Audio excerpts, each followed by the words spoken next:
Hello students, কেমন আছো তোমরা সবাই? Department of political science, West Bengal state university, semester 2, minor. Minor মানে হচ্ছে পাস কোর্স। এটা তোমাদের সেকেন্ড সেমিস্টারের পাস কোর্সের সিলেবাস, কোর M2। তোমাদের এই সিলেবাসটা যেই বিষয়ের উপর ভিত্তি করে সেটা হলো Indian constitution and government. Credit দেখো 5 4+1। কোর্স অবজেক্টিভ কি আছে এখানে? The objective of the course is to familiarise, অর্থাৎ পরিচিতিকরণ। এই কোর্সের অবজেক্টিভ অর্থাৎ বিষয়বস্তু সেটা কি পরিচয় করাবে? দ্য স্টুডেন্টস উইথ দ্য কি elements of the constitution of India, অর্থাৎ ভারতের কনস্টিটিউশন অর্থাৎ সংবিধানের যেসব কি এলিমেন্ট, যে মূল বিষয়বস্তুগুলি আছে সেগুলির উপর এই সেকেন্ড সেমিস্টারের সিলেবাসটি একটি ধারণা দেবে। Upon completion of the course, the students are expected to have an objective knowledge about constitution in the Indian context. এবার দেখো, আপন কমপ্লিশন অফ দ্য কোর্স, এই কোর্সটি শেষ করার পর দ্য স্টুডেন্ট ছাত্রছাত্রীরা আর এক্সপেক্টেড টু হ্যাভ, অর্থাৎ আশা করা যাচ্ছে যে তারা কি লাভ করবে? To have an objective knowledge, তারা সেই সব বিষয়বস্তু সম্পর্কে একটা জ্ঞান লাভ করবে। অ্যাবাউট কনস্টিটিউশনালিজম, অর্থাৎ সংবিধানতন্ত্র বা নিয়মতান্ত্রিক যে শাসন ব্যবস্থা, অর্থাৎ সংবিধানকে বেস করে যে শাসন ব্যবস্থা প্রচলিত বিভিন্ন দেশে সেই সম্পর্কে একটা ধারণা বা জ্ঞান লাভ করবে।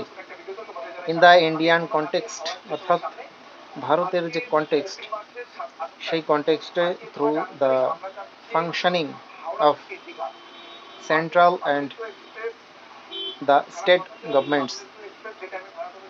ইন্ডিয়ান কনটেক্সট অর্থাৎ ভারতের ক্ষেত্রে থ্রু দিস ফাংশন, এই ফাংশনের মধ্য দিয়ে, through the functioning of central অর্থাৎ কেন্দ্রীয় সরকারের যে শাসন ব্যবস্থা এবং স্টেট গভর্নমেন্ট রাজ্য সরকার, তারা পারস্পরিক সহাবস্থানের মাধ্যমে কিভাবে ভারত নামক একটা বড় দেশ সেই দেশের শাসন ব্যবস্থা পরিচালনা করে, মূলত সেই সম্পর্কে আমাদের এই সেকেন্ড সেমিস্টারে আলোচনা করা হবে। এবার দেখো আমাদের ইউনিট অনেক কি আছে। Significance of the Indian constitution. Significance অর্থাৎ তাৎপর্য অফ দ্য ইন্ডিয়ান কনস্টিটিউশন, ভারতীয় সংবিধানের। দ্য প্রিএম্বল আছে, প্রিএম্বল মানে হচ্ছে একেবারে প্রথমে যেটা থাকে, দ্য প্রিএম্বল অর্থাৎ ভারতীয় সংবিধানের প্রস্তাবনা। এবং সিগনিফিক্যান্স অর্থাৎ তাৎপর্য। তারপর দেখো ফার্স্ট ইউনিটের 2 নম্বরে কি আছে? সিটিজেনশিপ। সিটিজেনশিপ অর্থাৎ হচ্ছে নাগরিকত্ব। ফান্ডামেন্টাল রাইটস, ফান্ডামেন্টাল রাইটস হচ্ছে মৌলিক অধিকার অ্যান্ড ডিউটিস এবং মৌলিক কর্তব্য। 3 নাম্বার হচ্ছে, 3 নাম্বার দেখো directive principles of state policy. Directive principal মানে হচ্ছে নির্দেশমূলক নীতি। স্টেট পলিসি অর্থাৎ রাষ্ট্রের যে পলিসি অর্থাৎ নীতি প্রণয়নে যে ডিরেক্টিভ প্রিন্সিপালগুলো অর্থাৎ সংবিধান কর্তৃক সেই দেশের সরকারকে, এখানে বিশেষত ভারতবর্ষের কথাই বলা হচ্ছে, ভারতবর্ষের সরকারকে সংবিধান যেসব নির্দেশনাগুলি দিয়েছে রাজ্য বা সমগ্র দেশ রাষ্ট্র পরিচালনার জন্য, সেইগুলো হলো এই ডিরেক্টিভ প্রিন্সিপাল অর্থাৎ নির্দেশমূলক নীতি। সেই সংক্রান্ত আলোচনা রয়েছে 3 নম্বরে। 4 নাম্বার দেখো ইন্ডিয়ান ফেডারালিজম। ফেডারাল মানে হচ্ছে যুক্তরাষ্ট্র। তারপর দেখো ইউনিয়ন স্টেট রিলেশনস। এবার দেখো, যদিও আমরা এখানে ফেডারালিজম পড়ছি, ফেডারাল অর্থাৎ যুক্তরাষ্ট্র, ভারত কিন্তু পুরোপুরিভাবে যুক্তরাষ্ট্রীয় শাসন ব্যবস্থা যে সিস্টেম সেইভাবে চলে না। ভারত চলে কিছুটা এককেন্দ্রিক, কিছুটা যুক্তরাষ্ট্রীয়, এই দুটোর সংমিশ্রণে। সুতরাং ভারতকে কিন্তু একটি ফেডারাল অর্থাৎ যুক্তরাষ্ট্র বলা হয় না, এটাকে বলা হয় ইউনিয়ন অফ স্টেটস অর্থাৎ রাজ্যসমূহের ইউনিয়ন।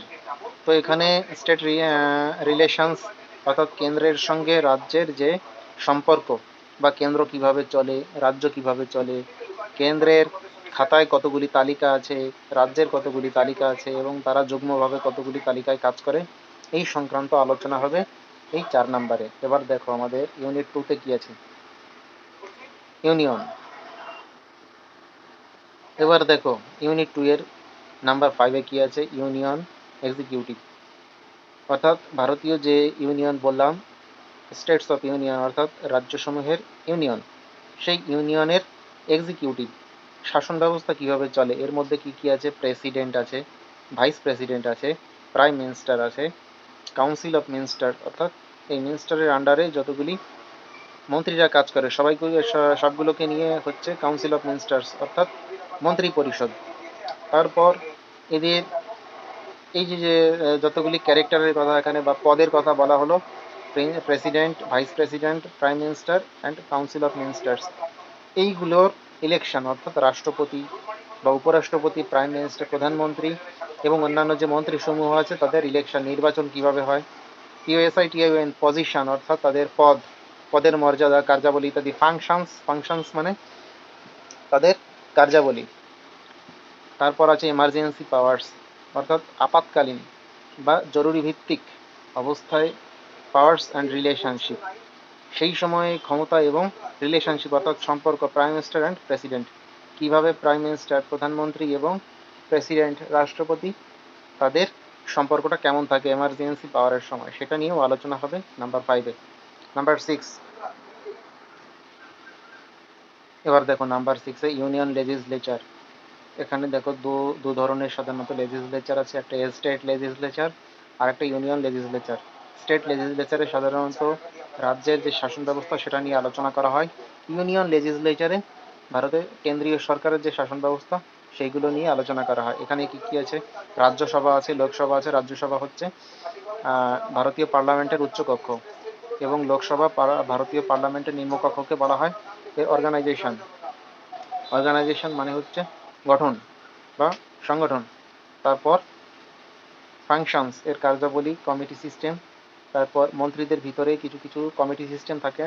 তারপর হচ্ছে এই রাজ্যসভা এবং লোকসভা যারা পরিচালনা করে, প্রত্যেক জায়গায় একজন করে স্পিকার থাকে অর্থাৎ পরিচালক থাকে। এর মধ্যে রাজ্যসভায় একজন থাকে, লোকসভায় একজন থাকে। সেইগুলো নিয়ে আলোচনা হচ্ছে আমাদের নাম্বার 6-এ। নাম্বার 7, গভর্নমেন্ট ইন স্টেটস অর্থাৎ রাজ্য সরকার, যেটাকে স্টেট লেজিসলেচার বলা হয়। গভর্নর আছে এখানে অর্থাৎ রাজ্যপাল, চিফ মিনিস্টার অর্থাৎ মুখ্যমন্ত্রী, অ্যান্ড কাউন্সিল অফ মিনিস্টার্স অর্থাৎ মন্ত্রী পরিষদ। তারপর আছে পজিশন, এর যে ক্ষমতা বা পদমর্যাদা, অ্যান্ড ফাংশনস এবং তার কার্যাবলী। স্টেট লেজিসলেচার অর্থাৎ রাজ্যের যে স্টেট লেজিসলেচার আছে, রাজ্যের শাসন ব্যবস্থা, কম্পোজিশন অ্যান্ড ফাংশনস। এই স্টেট রাজ্য শাসন ব্যবস্থার কম্পোজিশন গঠন এবং ফাংশনস কার্যাবলী, সেটা নিয়ে আলোচনা হবে নাম্বার 7-এ।